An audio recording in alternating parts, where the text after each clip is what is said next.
Hey boyos, this is a response video to the Ask Me Anything thread on the misc. Started at May 30th, 2026. So we'll jump right into it.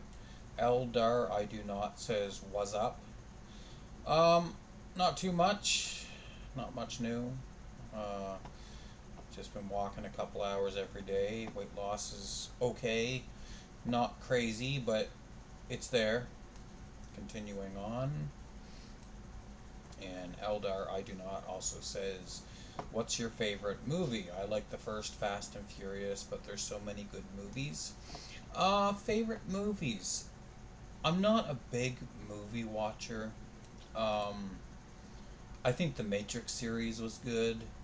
I've watched those several times. They're probably the movie series that I've watched the most times. Like the Lord of the Rings series is good.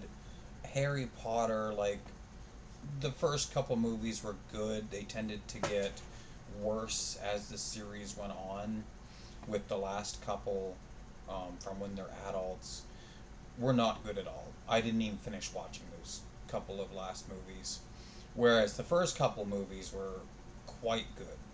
But overall, probably the Matrix series was the best. And moving on, Jughead96 says about Upper Clements Park. Let's see. Yes, I did go to Upper Clements Park a couple times as a kid. Not very many times, so maybe twice. My parents were very poor, and yeah, going to theme parks was not a big thing for me as a kid. I think I was there twice as a kid. That was it. I don't particularly miss Upper Clements Park, just because I have really no memories of it. So, moving on. Pappy Chulo says, "What hobbies do you have?" Um, Exercise, if you consider exercise a hobby, in particular walking. Um, I guess you could consider that a hobby. I don't lift anymore, but when I was lifting, lifting was a hobby because I did it regularly. But as for actual leisure hobbies, just playing Magic Arena, that's the only real leisure hobby that I have. And I don't play that a tremendous amount anymore. I go through phases where I will, and then go a couple months where I play just an hour or two most days. And Pappy Chulo says also, "What do you do all day?" Like I said, it's mostly just smoke cigarettes, play Magic Arena, watch YouTube videos, post on the misc, go for a couple hour walk every day, and that's pretty much it. I don't do much exciting. Sometimes my mother will stop in and she'll pick me up and we'll go to town, just go to a couple stores and just talk a bit. And Papi Chulo also says, "Do you hang out in the living room watching TV or stay in your room?" I have not watched TV in a very, very long time. Um, and probably the last thing I seen on TV was probably something by Coco Melon or something similar that was there for the toddler at the time. And that's probably been a few years now. And continuing on, LA Hipster 1 asks a few questions. Do you think it's sustainable to do extreme dieting? Um, you are now doing a very low calorie diet for as long as you can, then breaking, having an unhealthy Donnie style cheat meal. Nothing is off limits, just stuffing your face until you can't take anything more. I feel this is not sustainable and don't teach you the healthy habits you need to control your weight long term. And I think you are mostly correct, because generally when I do break and end up eating a bunch of food, it's usually junk food or fast food, right? And just because it's so convenient at the time when I break, um, I do think it is sustainable to do extreme dieting. as long as you can control yourself from eating a bunch of garbage. Because I believe that garbage food is addictive. And, Donnie, he has his cheat days where he eats a whole load of garbage food. And hey, if he can go back to dieting really hard after a cheat day, great. I struggle though, because it's like a smoker trying to quit, goes a few days without a smoke, and then breaks down and smokes all day. It's like you essentially have to start over. It's just an addiction, just like any other addiction. And LA Hipster 1 also asks, I think you are too hard on yourself calling yourself a bottom dweller and a beta male. These are not good things to be. Nobody wants to identify as those things. You went deep in your last video and talked about issues with low self esteem and bad childhood. Of course, those things matter. As the saying goes, the childhood shows the man as morning shows the day. But you need to feel that you have value and that you deserve to treat yourself better. Why are you so hard on yourself? Um, I'm generally very honest by nature, and some will argue and say, well, you used to shoplift, you used to break and enter places, you rip off big companies. Like, that's not the signs of an honest person. And in some ways, it's not. By honest, I mean I generally tell the truth. If I'm ever caught for a crime, I fess up because honesty is the best policy, right? And that means telling the truth. And if you're ever caught for a crime, the best thing you can do is tell the truth. If you make law enforcement's job easy, they will go quite easy on you, and I've learned that myself. Um, but the main reason why I talk about myself as a bottom dweller is because, I don't have much going on in my life. I don't have many redeemable qualities anymore. Women I was with before in my prime, the only reason they could give for being with me or being attracted to me was because they thought I was good looking, which tells me I didn't really have redeemable qualities except for my appearance at the time.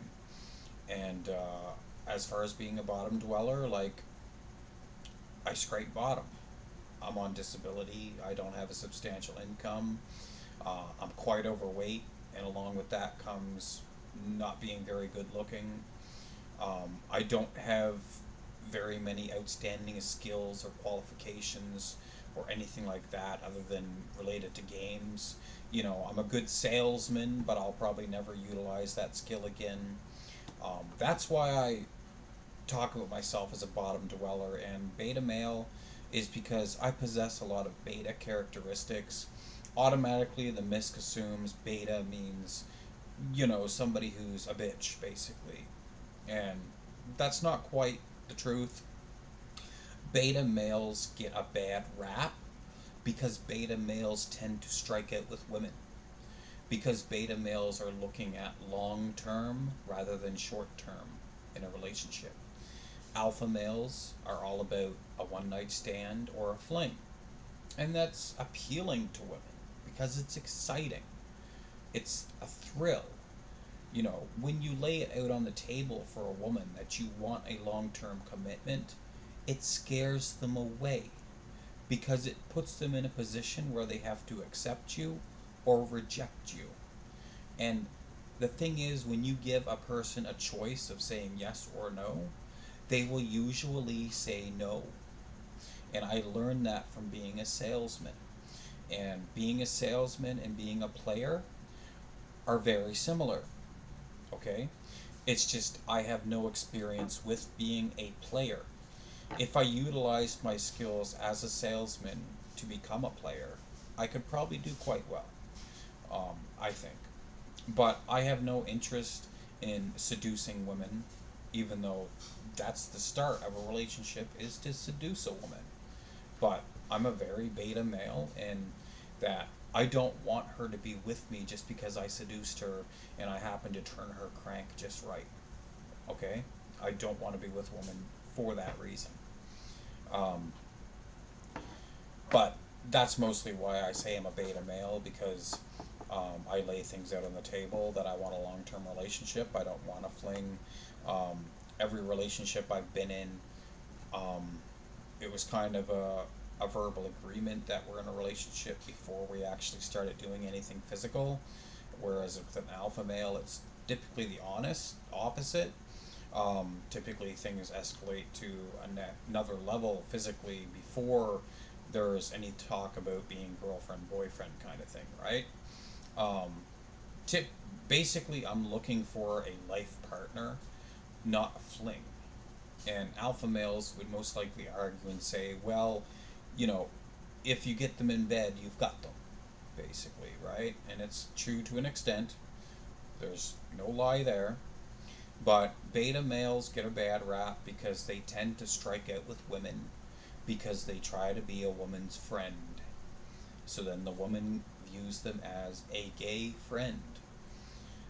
I've watched quite a few videos on YouTube of men that call themselves incels, and they talk about experiences with women where they were friend zoned, and they will tell a very cringy story about experiences with women where they got shut down or friend zoned, and I'm in disbelief at the story because I can't believe it's real.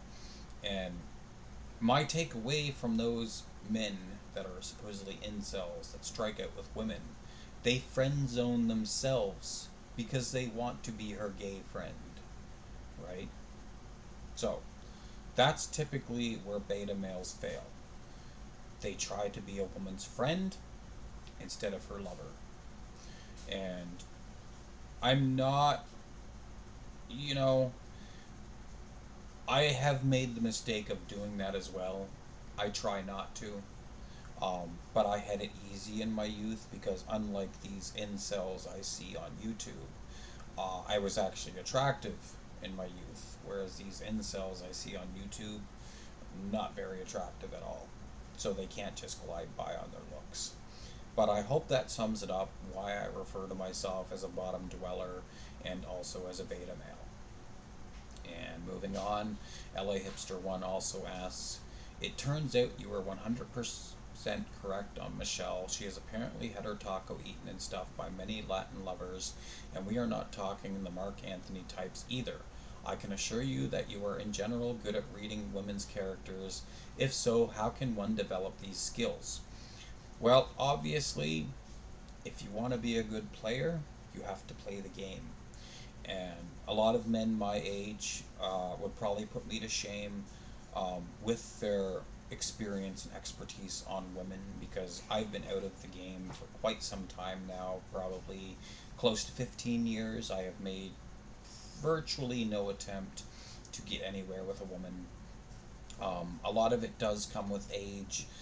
A lot of it is common sense, even though common sense often won't apply to women. Um, the thing is, you got to get out there.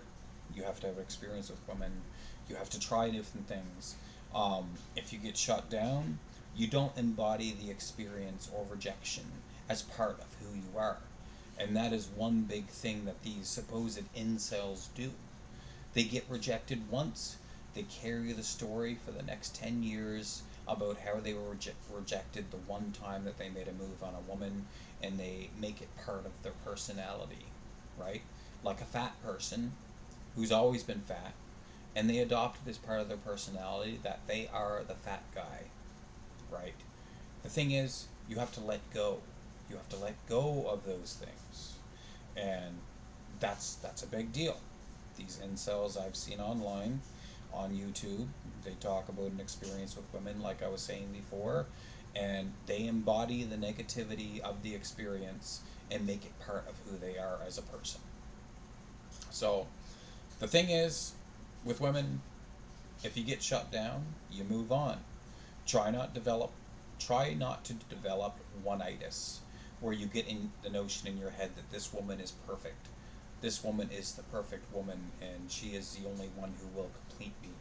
You have to get notions like that out of your head. You have to experiment. If one tactic doesn't work on a woman, try new tactics on different women, right? But the thing is, if a woman is interested, she is going to give you leeway, right? But that's just my experience from my youth when I was actually attractive. I could blunder and fuck up, and I still wouldn't strike out because I was attractive, right? So experiences for men that are not so attractive um, might be more negative, right? But like I said, it's important to not embody the negativity of a bad experience with a woman and do not adopt it as part of your personality. And moving on, LA Hipster One also asks, do you feel you have peaked already, or do you think you will begin to hit your peak soon? I think you have a lot left in the tank. You need to get 2 to 3 wins in a row, including weight loss, and you will be a lot more positive about the future. You are correct. The weight loss is big. Weight loss is big. If I can get the weight loss down, I'm doing very well for myself. I think I could do very well for myself if I lose all the weight. I think I could peak again, not quite to the level of my prime in my youth, but I think I could hit it close because in my youth, I just glided by on the fact that I was naturally attractive. I took care of myself and the fact that I worked out regularly and I was not balding. Um, Now, if I was to look smacks after I lose the weight, um, the balding is a big failure, but I believe I could be mid-tier normie, which is, universally cute, but not really good looking. And the main reason for that is because of the balding. If I had all my hair, I could easily be high tier normie again if I lost all the weight and looks maxed. But being mid tier normie, potentially if I lose all the weight, it's not such a bad fate. I think I can live with that. I'm gonna have to. And moving on, Mustard Tiger says top 10 favorite TV shows.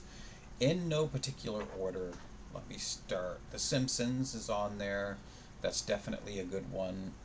Family Guy, that's another good one. Futurama, that's another good one. What else? That's 3. They're all by Matt Groening. Um, there's some other ones, but they're slipping my mind.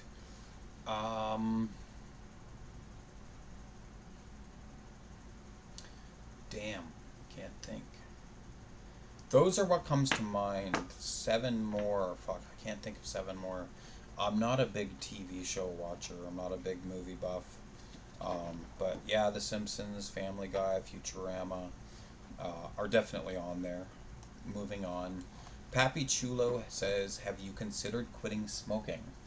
Yes. I've quit multiple times in my life. Always came back to it. Mostly because something would happen where I found a pack of cigarettes and I didn't want to give them away, so I'd smoke them and just be like, oh, I'll just smoke them and then quit again. And it would get me hooked and I'd be smoking again for years. So, once I get closer to my goal body weight, if that ever happens, I will then consider quitting smoking, mostly for superficial reasons, more so than health reasons or money reasons. And moving on, Pappy Chulo also says, yes, since you're already doing the weight loss thing for health and looks, quitting smoking also benefits health and looks. That's right. So that is it for the Ask Me Anything video. Peace out. I'll see you guys online.